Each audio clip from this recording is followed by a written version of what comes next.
NASA is working on something that is inflatable.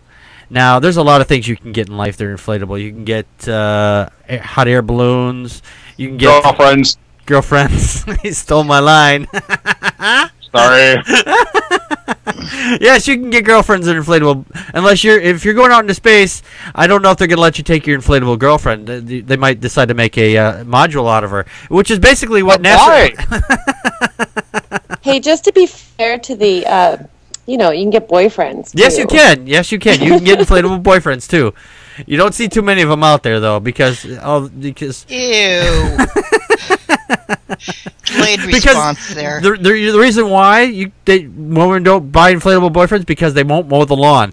Well, how do you know it's just women buying them? That's true. This is true. I'm just saying it's the women that aren't buying them because they won't mow the lawns. That's Anyway, there's a deal between NASA and a commercial space flight company is adding a privately built module for the International Space Station, so they can basically attach to the space station and it'll inflate. Now the thing about this is the space station the inflatable space station module, I should say, it's only going to be about 3,000 pounds, which is very light compared to setting up all this material out to outer space to add into more to these devices here. Todd, your thoughts? Well, this is kind of an interesting engineering feat. Here are the stats for this puppy. It's obviously cylindrical. It weighs about 3,000 pounds. It is 13 feet long. It is 10.5 feet in diameter. It's somewhere around 1,100 to 1,200 cubic feet of space. Right. They have tested stuff before in 2006 and 2007. They tested some prototypes. It's also known. They also claim that this is going to be the quietest spot in the space station due to the fantastic acoustic properties of the material that's being used. Also, and one final thing, this is the big thing. If it can be really quiet, then we can record the show up there. Except for me. Sorry, go ahead, Todd. Oh, no problem. This is an interesting thought. But anyway, one final thing is that offers enhanced protection from radiation, micrometeorites, and a lack of funding. And of course, that lack of funding is the most important part, because the lack of funding is something that NASA has to deal with year in and year out. So obviously with NASA, we know what they're... Not only is failure not an option, not spending a lot of money is not an option either. Yes. So everything's got to be done on the cheap. We're only sending people into outer space where they can potentially die. Why spend a few extra bucks for an extra lever that'll open up the door that'll let them out the emergency hatch? They just paint it on. They'll never use it. That's right. And also just remember, the lowest bidder is the one you want to go with. Yes. Yeah. And the thing is, this unit is not very big. From what I understand, if I'm reading this correctly, it's not big enough for Jennifer Aniston. No, definitely not big enough for Jennifer Aniston. It's about 10 by... here it is. It's 13 feet by 10.5 feet. So it's 13 feet long and 10.5 feet wide. So it's about the size of my house. Or, Jennifer Aniston's bathroom. Either way, Or shoe closet. Yes. Or her shoe closet. Yes. Probably more like her shoe closet. Yes. Medusa, your thoughts? Well, underfunding plagues NASA. That's probably why it's inflatable. Didn't think about that. Had a hard one.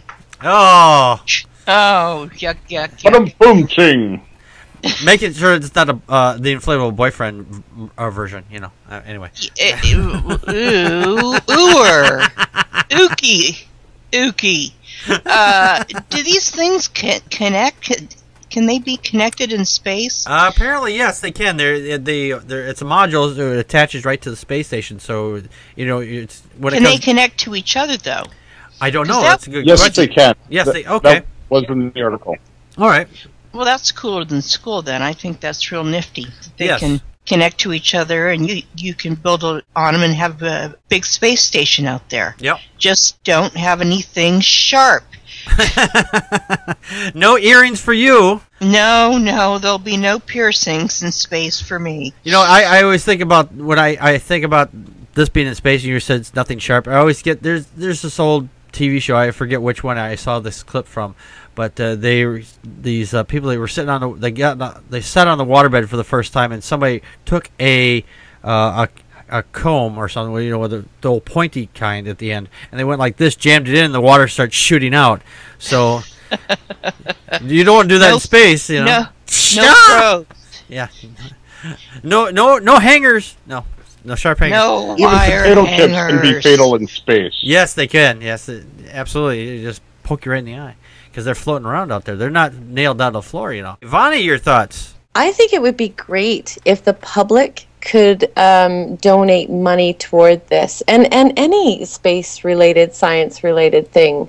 They really need to advertise more about this kind of stuff. Like, really, they do, because in my opinion, I would happily donate to these kind of endeavors for science. And also, I would know that if the public was funding it, then there's none of that threat of corruption that is always there when the government funds it or when it's privately funded through one private or two private organizations. I think when the public is funding it, it's a far more honest endeavor.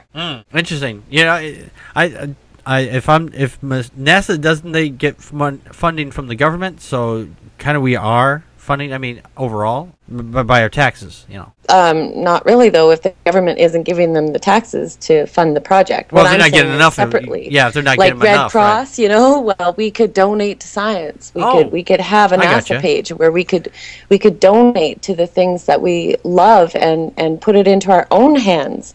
Oh, that'd be nice. To whether we want to see, if we want to see this stuff go, there's no reason why, you know, even if half the world donated $1, you know, that'd be almost $5 billion. Yeah.